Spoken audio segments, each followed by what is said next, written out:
Did you know there's a Dutch two-Michelin-starred chef who left everything behind to open a fine dining restaurant deep in the Balinese jungle? Well, people can't stop talking about this place, and the reviews are glowing. But is it truly worth flying halfway across the world for? There's only one way to find out, and you're coming with. So buckle up. This journey takes us all the way to Bali, Indonesia. And if you're new here, welcome to Tastebud. I'm a sommelier with 20 years of experience dining at the world's finest restaurants. On this channel, I share in-depth reviews of the best fine dining destinations around the globe, all rated using my unique 100-point scoring system. Make sure to subscribe as I have tons of amazing reviews coming your way. And stick around until the end to see how today's unique fine dining experience in Bali came out on my scoreboard. Known as the Islands of the Gods, Bali is one of over 17,000 islands in Indonesia. Yet, it feels completely unique. The island blends lush jungles, ancient temples, dramatic volcanoes, and some of the world's most stunning beaches, all within just a few hours' drive. And what makes Bali truly special, however, is its spiritual identity. While Indonesia is the largest Muslim country in the world, Bali stands out as a Hindu island, but not the Hinduism you'll find in India. Balinese Hinduism blends ancient Hindu beliefs with Buddhism and animist traditions that honor nature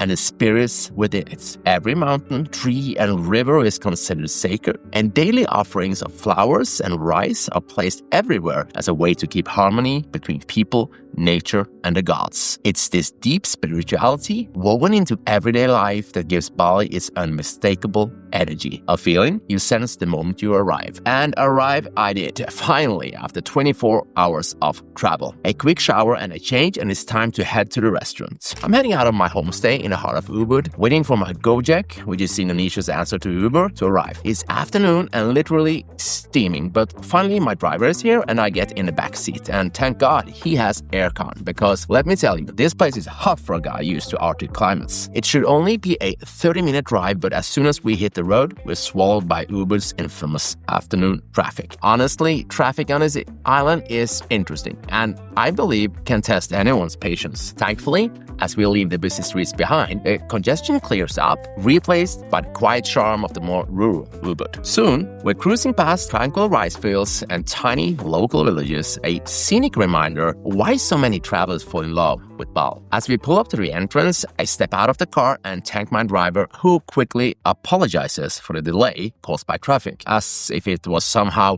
his fault. And that moment perfectly captures one of my favorite things about Bali: the people. They are incredibly friendly, humble, and genuinely polite. That same warmth greets me at Syrco BASE's entrance. A smiling woman welcomes me, creating an immediate feeling of genuine hospitality. The entrance itself is subtle but elegant, marked by a small sign and softened with plants that break up the concrete architecture. Inside, the reception area doubles as a boutique shop. Here, guests can purchase the very plates, knives, and utensils used in the restaurant, each crafted by talented local artisans. From the reception, I enter the expansive garden leading to the main dining room. This lush space, filled with flowers, plants, and aromatic herbs, supplies ingredients directly to the restaurant's kitchen. It's clear the garden is still evolving, though, reflecting the restaurant's recent opening. As I walk through, I'm struck by how thoughtfully this place has been designed. Syrco BASE radiates tranquility, and the layout feels both beautiful and practical, perfectly setting the stage for tonight's dining experience, which I'm honestly quite excited for. But before my culinary journey begins, I'm invited to take part in something truly special: a traditional Balinese blessing ceremony right outside the restaurant's snack lounge. In Bali, religion and daily life are deeply intertwined. Throughout the island, daily life revolves around beautifully decorated temples and intricate offerings called canang sari, small woven baskets filled with colorful flowers, incense, and sometimes food placed reverently in homes, shops, temples, and even along sidewalks. These daily rituals reflect the profound gratitude, respect, and balance that form the essence of Balinese spirituality. As a blessing, I'm gently sprinkled with purified water, a symbol of spiritual cleansing. Incense drifts softly in the air, representing the divine presence of the gods, carrying prayers and offerings skyward. I'm guided to recite a special prayer, a meaningful ritual to welcome positivity and good fortune. A small bracelet is then tied around my wrist, serving as a token of protection and a reminder of Bali's vibrant culture and spirituality. Finally, I'm offered a ceremonial drink carefully prepared to honor the occasion and my visit. Experiencing this blessing ceremony is definitely an extraordinary start to my meal, but it's also a heartfelt glimpse into Bali's deeply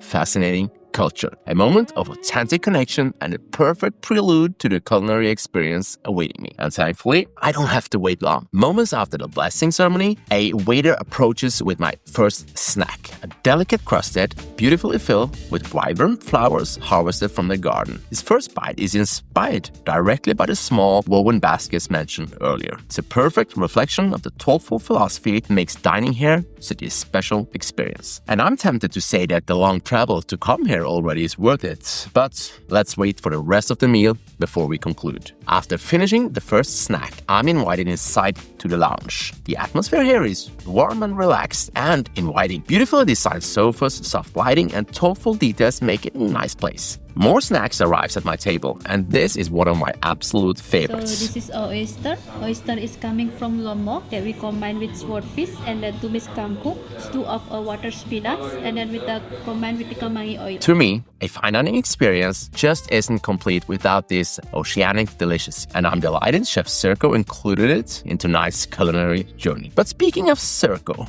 where exactly is he? And for that matter, where is the kitchen? The lounge feels kind of secluded, almost detached from the rest of the complex. I know we'll soon be transitioning to the chef's counter for the main courses, but I can't seem to spot another door anywhere, except the one that leads back outside. So I suppose I have to wait, but there must be some clever design at play here, or maybe we'll walk somewhere else later. As I'm pondering the mystery, another snack arrives, and it's clear that Chef Syrco intends to make an impression right from the start. This dish showcases another favorite of mine. Presented simply, the sea urchin is topped with crunchy canary nuts, enhancing the rich and creamy texture perfect. Notably, both these seafood delicacies, the oysters and the sea urchin, are sourced from the nearby island of Lombok. Lombok lies just east of Bali and is celebrated for its pristine, crystal-clear waters and vibrant marine ecosystems. The unique combination of nutrient-rich currents and clean waters surrounding Lombok creates the ideal conditions for exceptional seafood, offering unmatched freshness and flavor intensity. Many chefs across Indonesia specifically choose Lombok seafood, recognizing it as some of the finest and most sustainable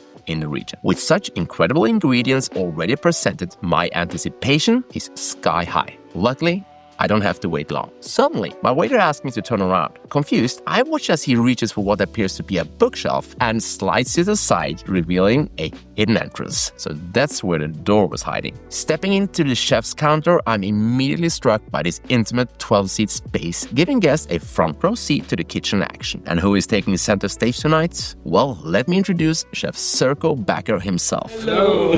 There you are. Finally, nice to meet you. Yeah. Born in the Netherlands to a Dutch father, also a chef, and an Indonesian mother, Syrco grew up immersed in rich culinary traditions. From a young age, family gatherings filled with the vibrant aromas of traditional Indonesian cooking inspired his passion for food. His impressive career later brought him to renowned establishments like Gordon Ramsay's Michelin-starred restaurant at Claridge in London, before becoming sous chef at the legendary two-Michelin-starred Ubud in the Netherlands under chef Sergio Herman. At just 25, Syrco took the helm at Pure Sea, swiftly earning 2 Michelin stars and becoming one of Europe's celebrated culinary figures. Now, returning to his Indonesian roots, he's opened Syrco BASE here in Ubud, where tonight I get to finally experience his innovative cuisine firsthand. Tonight, there's only 3 lucky guests at the chef's counter: myself and a lovely couple visiting from Singapore. It feels like we've been giving private access to a world-class chef, and I'm savoring every moment of having Chef Syrco alter ourselves for the entire evening. He's in great spirit, clearly passionate about what's ahead, and eager to guide us into the main courses. The menu is presented as a leaflet, personalized with a date and the guest name handwritten. I'll get back to the number of courses served and the price for this menu later in this episode, because now it's time to focus on the fluids for a sec. Because behind the counter, there are more than chefs. Here we have the beverage team for tonight, a sommelier and a bartender. You have 3 options for beverage pairing. The drinks pairing, featuring mostly cocktails, the more classical approach with a wine pairing, and a non-alcoholic pairing. For tonight, I decided to do something completely completely different for being me. I skipped the wine pairing. I have no clue what happened, but I spontaneously decided on a more diverse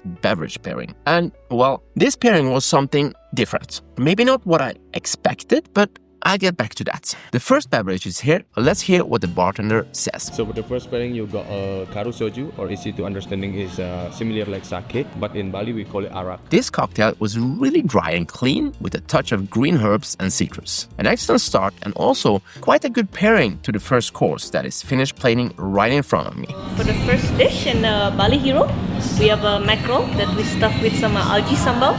Perfectly small bites, beautiful presentation, and most importantly, amazing flavors here with a characteristic yet delicate mackerel. The sweetness of pickled cucumber, rich dashi, and perfectly textured rice. An excellent start at the chef's counter. Another beautiful creation is plated in front of us, then finished with the sauce when served. This is our tomato farmer, where we work close together with. And we will combine it with tuna, shortly served from the Jimbaran market, walnut, and a ginger from our own garden. I love tomatoes, and these are easily a 10 out of 10 for me. I also love the untraditional combination with ginger in this dish. The tuna was slightly seared, something I didn't feel contributed anything to the dish. And I would have preferred it raw here, but that's obviously my personal opinion. The pairing to this one is what looks more like a wine to me than a cocktail. Maybe they decided to put me on a wine pairing after all. You got our rosé from France, Loire regions. It's made from the 100% of Pinot Noir that has the fruitiness and the freshness and then the aromatic at the back. Amazing. Turns out that I'm taking a break from the cocktails with a quick pit stop in the Loire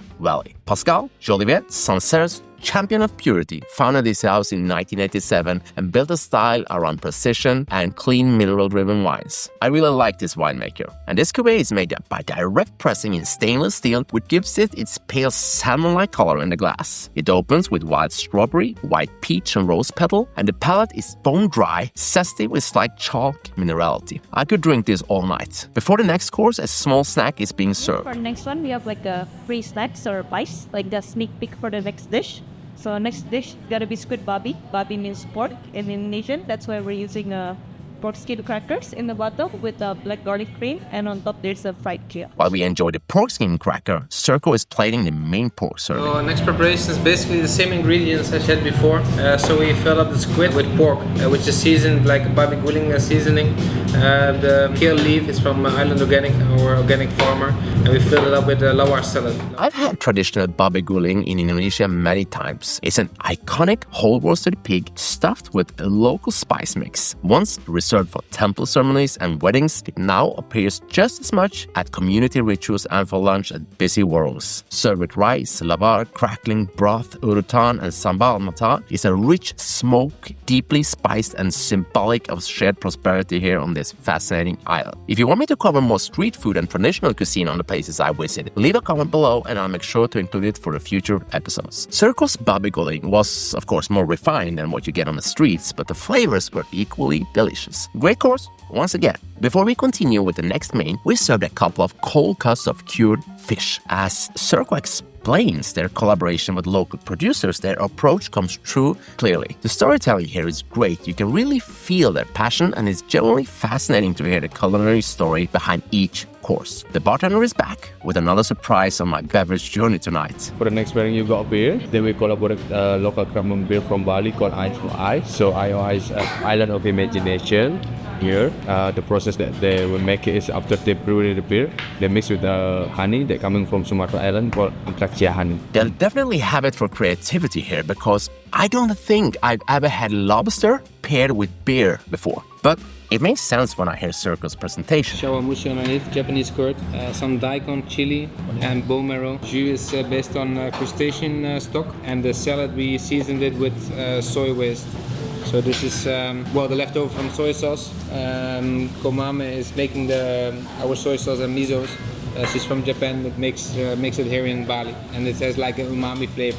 So that's why we decided to season this dish give some extra power. And wow, this was an amazing lobster course. So much happening here, acidity, spices and sweetness from the lobster and tons of umami. The Kölsch beer makes a lot of sense here because most wines would have struggled matching this course. My journey through the Balinese beverage landscape continues, and this was yet another beverage I did not expect. So for the next pairing, you got tea. Then we collaborated with local community called Ubud tea, which is like a tea without tea because this is a herbal. So here we are using a lemongrass pomade, cane leaf, pandan leaf, and also rosé leaf for the tea. Syrco is back with the course complementing the tea. So the farm chicken, we're actually keeping our composting waste goes to the chicken farm. Chickens are eating it. In this way we can work circular. So we combine the chicken with some pumpkin, clams from jimbaran, mushrooms from Bali mushroom, limes made as some shiitake, and we made a very strong chicken stock with some roasted bone, with some shells, and infused with some lime leaf. I love the presentation. Almost like a Michelin star. Yet another umami-packed dish. A lot of flavor, but I was missing some texture and contrasting elements in this one. There's still one more main course before the dessert, but first, we're given some time to refresh the palate. So so fresh. So it's a refresher before going to the next dish. And we're gonna use salak or a snake fruit here. They call it snake fruit because of the skin. It feels like a snake skin. You touch it. And the other one is the giant passion fruit. So it's actually a family of passion fruit. It's just like a very big and a very giant. And this is what I love about exploring fine dining in the most unusual places around the world. Being able to taste things that I never would have encountered without traveling here. And what an amazing giant passion fruit this is. Frozen, sweet and sour, perfect rest before the next course. And what a grand finale this is. First, we are presented with the weapons. So Nova is actually the person that making this knife. So he made this knife based on Balinese tradition with a little bit modern type. Then the chefs are creating fire and smoke in the kitchen. But what's on the plate? The farmer's duck. So there. So it's this is actually inspired by Babi Guling. So it's a duck mostly like in the stew with a lot of spices, some coconut. We want to represent all the flavors, but still in maybe like a Western way. So we made a rouleau of the duck. We will serve it more like rosé style. I take the opportunity to stretch my legs and join the chefs in the kitchen for the plating of this final main course. A lot of attention and detail goes into the plating here, but it's not just for the visuals. As in every one of the courses here at Syrco's Culinary Atelier, flavor is the North Star. A bit too much. It's okay. It's make it a bit fun. And if you enjoy it, just enjoy it. Yeah. So we have the rouleau inside the flavors from the Babi Guling. On the side we have a stew with based on the confit of the legs. On top some glazed chayote. The mousseline is made with some smoky duck fat. And God, I wish you could smell the aromas here. You know this is going to taste good only by the smell of it. An excellent end of the main courses and also an excellent pairing. And thankfully, we are back in France for a glass of red.